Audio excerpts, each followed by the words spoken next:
Hello viewers, আসসালামু আলাইকুম। আপনাদের জন্য আমার আজকের আয়োজনে থাকবে বাংলাদেশি চাইনিজ রেস্টুরেন্ট স্টাইলে চিলি চিকেন রেসিপি। অনেকেই মনে করে থাকেন এটা যেহেতু একটা চাইনিজ আইটেম, এটা বানানো বোধহয় খুবই ঝামেলার। ব্যাপারটা কিন্তু মোটেই সেরকম না, আর সেটা আমার রেসিপিটা দেখলেই বুঝতে পারবেন। চলুন তাহলে দেখে নেওয়া যাক কিভাবে এই মজাদার চিলি চিকেন তৈরি করতে হয়। চিলি চিকেন তৈরি করতে আমি প্রথমে চিকেনটাকে ম্যারিনেট করে রাখবো। তো সেই জন্য একটা বাটিতে আমি নিয়ে নিচ্ছি 1 চামচ আদা বাটা, 1 চামচ রসুন বাটা, 1 চামচ জিরার গুঁড়া, 1 চামচ লাল মরিচের গুঁড়া।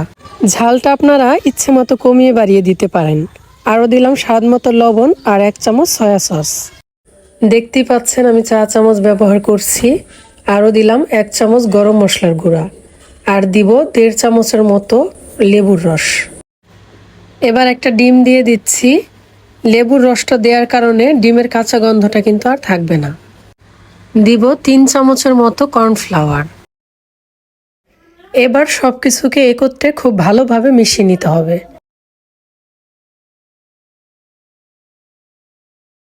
মেশানো হয়ে গেছে। এবার ছোট টুকরো করে কেটে নেওয়া চিকেনটা এর মধ্যে দিয়ে খুব ভালোভাবে মাখিয়ে নিব। দেখুন আমি চিকেনটা এরকম ছোট সাইজ করে কেটে নিয়েছি। চেষ্টা করবেন হাড় ছাড়া মাংসটা নিতে। আমি চিলি চিকেনে বোনলেস মাংসটাই প্রেফার করি। আমি আরও 1 চামচ কর্নফ্লাওয়ার অ্যাড করব, কারণ বাইন্ডিংটা অতটা আঠালো হয় নাই। তো এরপর ভালো করে মাখিয়ে আধা ঘন্টার জন্য রেখে দিব। বাই দ্য ওয়ে, আমি এই রেসিপির জন্য নিয়েছি 700 গ্রাম পরিমাণ চিকেন। চিকেনটা ম্যারিনেট হতে থাক, আর এইদিকে আমি একটা সস রেডি করে নিচ্ছি। দিয়ে দিচ্ছি বাটিতে হাফ কাপ পরিমাণ টমেটো সস, 1 চামচ পরিমাণ সয়া সস, দিব 1 চামচ পরিমাণ গোলমরিচ গুঁড়া, আরও দিব 1/4 টিস্পুন টেস্টিং সল্ট, দিব 1 চামচ পরিমাণ চিনি। এছাড়াও দিচ্ছি 1 চা চামচ পরিমাণ ভিনেগার। এবার সব কিছুকে খুব ভালোভাবে নাড়াচাড়া করে মিশিয়ে নিতে হবে। দেন আমি বাটিটাকে সাইড করে রেখে চিকেনটা ভাজতে চলে যাব। আমি চিকেনটাকে ডিপ ফ্রাই করব না, তাই এমন পরিমাণ তেল নিয়েছি যেন চিকেনটা ভাজা হয়ে যাওয়ার পর ওই তেলটাতেই বাকি রান্নাটা সেরে ফেলতে পারি। আপনারা চাইলে ডিপ ফ্রাই করে নিতে পারেন, কোনো অসুবিধা নাই। এই চিলি চিকেনটা বাড়ির ছোট থেকে বড় সকলেরই ভীষণ পছন্দের একটা রেসিপি। তো আমি উল্টিয়ে পাল্টিয়ে চিকেনটাকে ভেজে নিচ্ছি, আর এই পর্যায়ে আসলে আমি এটাকে তুলে নিচ্ছি। এইভাবে চিকেনের বাকি অংশটুকু ভেজে তুলে নিয়ে আমি চলে যাব চিলি চিকেন তৈরির শেষ ধাপে। চিকেন ভাজা হয়ে যাওয়ার পরে 1.5 টেবিল চামচের মতো তেল অবশিষ্ট ছিল, আর এই তেলই আমি দিয়ে দিচ্ছি 1 চামচ করে আদা কুচি আর রসুন কুচি। আদা রসুন কুচির কালারটা একটু পরিবর্তন হতে শুরু করলেই আমি এর মধ্যে পেঁয়াজ আর ক্যাপসিকামটা অ্যাড করে দিব। হাই হিটে এগুলো 2 মিনিটের মতো ভেজে নিব। যে কোনো চাইনিজ রান্নাই কিন্তু হাই হিটে করতে হয়। এতে করে সবজিটা সিদ্ধ হয় ঠিকই, কিন্তু এর কালারের কোনো পরিবর্তন হয় না। এবার দিয়ে দিচ্ছি আগে থেকে তৈরি করে রাখা সসের সেই মিশ্রণটা।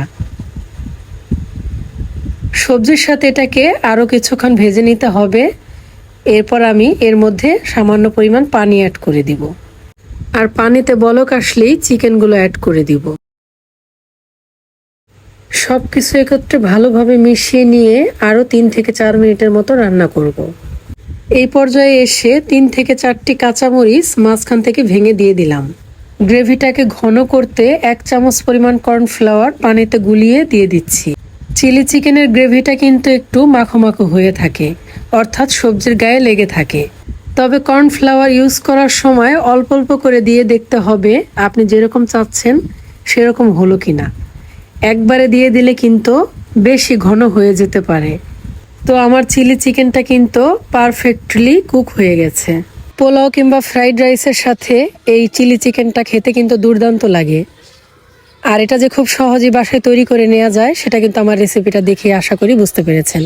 আমার এই রেসিপিটা ফলো করে একবার বাসায় ট্রাই করবেন, ইনশাল্লাহ ভালো লাগবে। তো আবার কোনো নতুন পর্বে আপনাদের সাথে দেখা হবে। সবাই ভালো থাকবেন ততক্ষণ পর্যন্ত। আল্লাহ হাফেজ।